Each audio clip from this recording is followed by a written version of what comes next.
Hi guys, welcome back to the channel. So I wanted to react to Candace Owens' interactions with various students on her tour with Charlie Kirk, Turning Point USA Live Free tour. The crowd was pretty much welcoming of her, but there were also, of course, as you can imagine, people there who strongly disagreed with her. It was a clear example of some of the tactics that are used by radical leftists. I believe these students were simply repeating some of the arguments that they've heard, whether it's through the media, whether it's been actually taught to them in school, because we know they radicalize students in colleges these days. It was a lot of regurgitating the same old talking points that they come up with. And some people have no problem lying to your face to win an argument.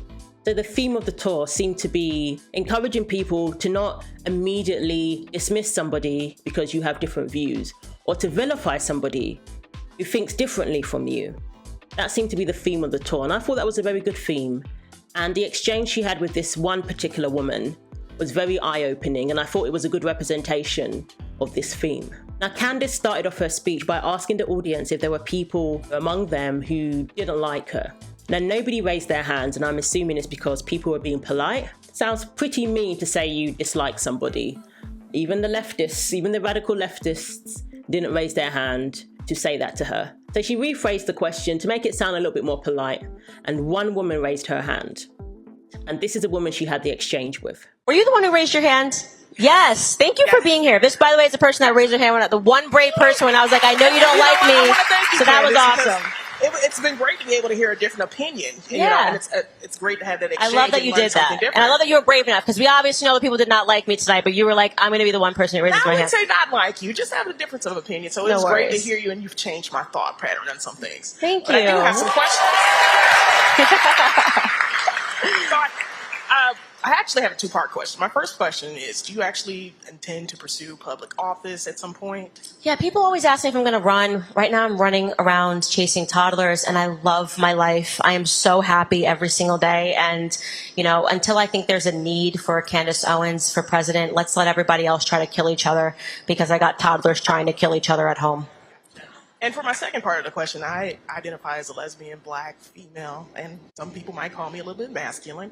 With your philosophy, tell me, what does my life look like through your eyes? What does your life look? Yeah, how does your ideology, your philosophy? So I think one of the things that's interesting to me is that when you're a conservative, especially one that's in the media, people assume that you have no exposure to like a lesbian or a gay person in your own personal life, where, you know, my cousins are lesbian. One of them is a married, now divorced lesbian. The person who is my cousin that does my hair every single day is bisexual. So the idea that I have no exposure to your world or your life, I don't have any foregone conclusions about you because I don't know you. And I think that's really important. A lot of people will try to pigeonhole you because of your identity. They will say, okay, well, you just said that you were lesbian and that you were Black, and that's what I was talking about. So that means that you must support transgenderism because we added the letter onto the flag. That's wrong. I don't know you. I'd like to get to know you. I'd like to hear about your ideas. You know, people can become friends on the basis of who they actually are as individuals and not what society is demanding of you based on your sexual preference. So I have no opinion of you other than the fact that you seemed really open-minded tonight, and you were respectful. You stayed here. You showed up to hear me. I'm sure you didn't agree with everything, but I changed your mind on other things, and I think that that's absolutely heroic in today's society. Thank you so much for your question. So I think that was a great example of what she was saying about being able to hear people who have a difference of opinion, and you may have your mind changed on some aspects or none at all. But you're able to be civil, you're able to have an exchange. And it would be nice to get back to a time where we aren't trying to kill each other. Instead, we're told that we immediately have to see somebody as an aggressor. We immediately have to put up our defense and look at somebody with suspicion because they don't agree with you on every aspect. And that's a shame. And just more and more division. And I believe, you know, the media thrives on that. Politicians thrive on that. Now, this next exchange is absolutely ridiculous. The person asking the question really thought they had a gotcha moment. They came to mock, they came to embarrass Candace, and it backfired big time. Hello. So my question is also about trans people, because it's specifically about trans people competing in sports, because I think everyone here can agree we need to protect women's sports. So recently in Texas, there was a boy who won the girls wrestling state championship. Do you think that he should have been allowed to compete in that division?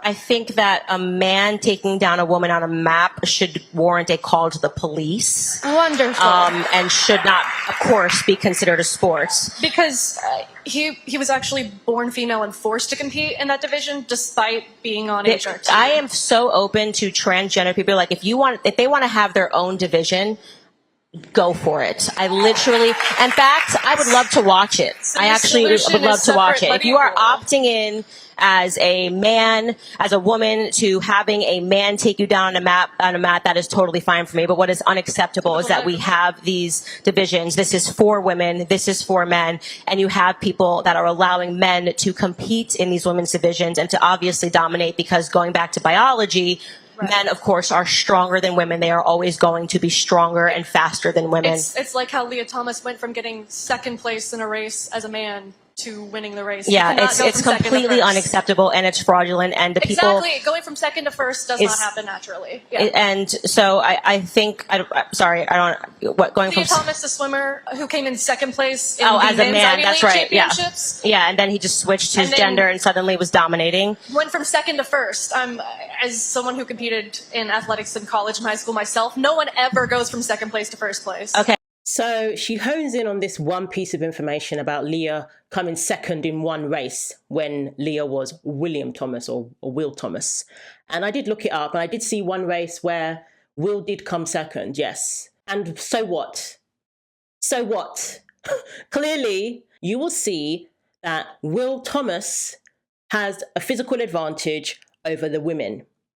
And now that Will has changed his name to Lia, that doesn't all of a sudden go away. Being on hormones for a year, guess what? That still doesn't take away your physical advantage over women. It absolutely doesn't. And Lia Thomas's victories speak for themselves. Winning sprints by 5 seconds, winning multiple races, lapping the females, lapping them. When do you see that? When you watch men compete together. When do you see that? When you watch women compete together. You don't. Not at that level. Lia beat multiple records. Pull records, meet records. Now a biological male comes along and breaks them with ease. Lia didn't go from second to first. The Ivy League Championships is completely different from the NCAA Championships. I wouldn't even think they're in the same division because the times required for the Ivy League Championships are a lot slower. Based on the times alone, I wouldn't even think Lia qualified for the NCAA Championships. At least not for the finals. So Lia went from competing at a completely different level while competing against women. But as Will Thomas, when competing against other men, he was unable to achieve that level. So he didn't go from second to first. It's very disingenuous to make such a claim. The times for the men are a lot faster for the NCAA Championships. And Lia went on to win the NCAA Championships while competing against women. Something that he couldn't achieve as Will Thomas. So you see the disrespect, you see the sarcasm and the belittling. Male and females have always been separate. And the needs for those separate categories don't go away just because somebody wants to identify in a particular way. And we're talking about NCAA swimming. They had their particular rules, but other sports don't. Other sports just require someone to feel like a woman and to say they identify as a woman. And we're not just talking about the fairness of the sport, we're talking about women's spaces too. I feel like I'm a broken record. I've been saying this over and over again, but people still want to be disingenuous. People still want to act dumb. There's no reason for these women, for these swimmers who have to literally get naked while they're changing in the locker room, changing into their swimsuit. These swimsuits are not ordinary swimsuits. It's like they're painted onto the body.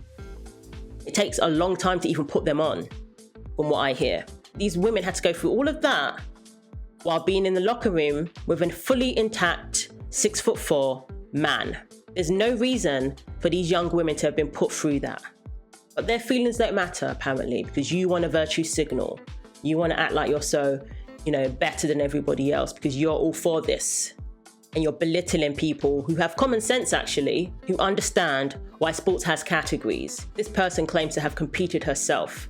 Did she compete in the men's categories? No. She competed with other women. And that's all we're fighting for, to protect women. We've seen that women get injured when they're forced to compete against men. And as for using the trans man, the biological female, as an example, she tried to trick Candace, didn't let on that she was talking about a biological female, thinking she's clever. But even in that situation, that's still wrong. If you're a woman on testosterone, you're obviously giving yourself an unfair advantage. There are women who have naturally high occurring testosterone who have been penalized. Female athletes have been put through that. Everybody should have the same rules when it comes to doping, which is don't do it or you're cheating. That should apply to everybody. So that's why it makes sense that they have their own category. So that all these trans men who are all on testosterone, they can compete against each other. All these trans women who are on, estrogen or whatever, but still have the physicalities of a man, can compete against each other. That's not exclusionary. That's still inclusive, but it's fair. I'm sick of it always being the women who are expected to deal with it. Why is it always the woman who has to deal with it? The female athletes who have to deal with it? Why is it always the women's spaces that are under attack? Tired of it. And then we get these women who are all for it, coming all high and mighty, talking down to people, thinking they're clever. But instead, she ended up looking like a fool. The fool that she is. Okay, so if Lia Thomas was not in second place when he was competing with men. He absolutely was. If you look at the 2019 Ivy League Championships, I literally that is not true. Look at the statistics. Ivy League Championships 2019 men's division in the 100 free for both the prelims and the finals. Okay, let me put it this way. Let's just maybe there was one race that he came in second place the in. Ivy League Championships Fine. is one Okay, race. thumbs up. Riley Gaines, who has spoken about how she competed against Lia Thomas and it was not fair. Lia Thomas suddenly switching your gender, competing against women is not fair. I am open to Lia Thomas. You're going to say it's not fair. Don't ask me a question and then cut me off when I give you the answer. It's just obnoxious. It really is.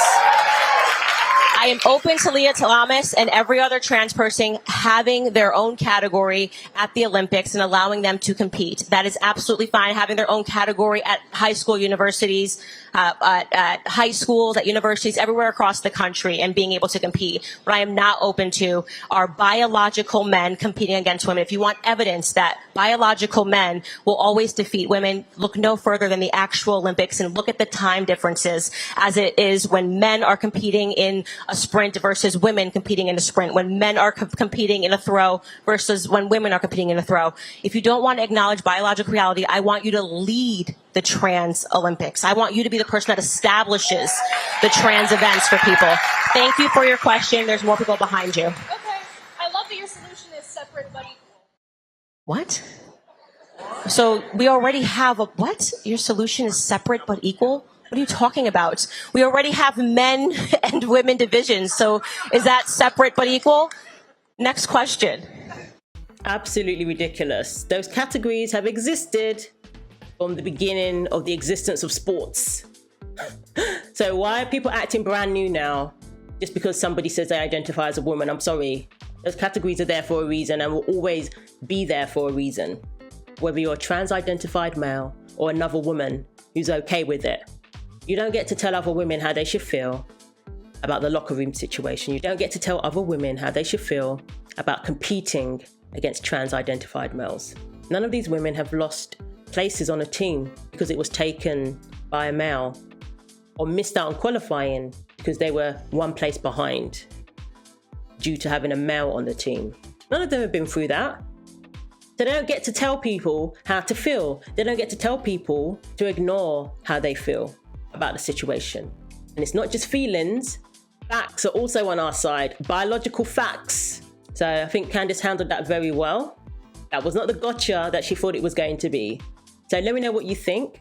Thanks for watching. Take care of yourselves, and God willing, I will see you in the next video.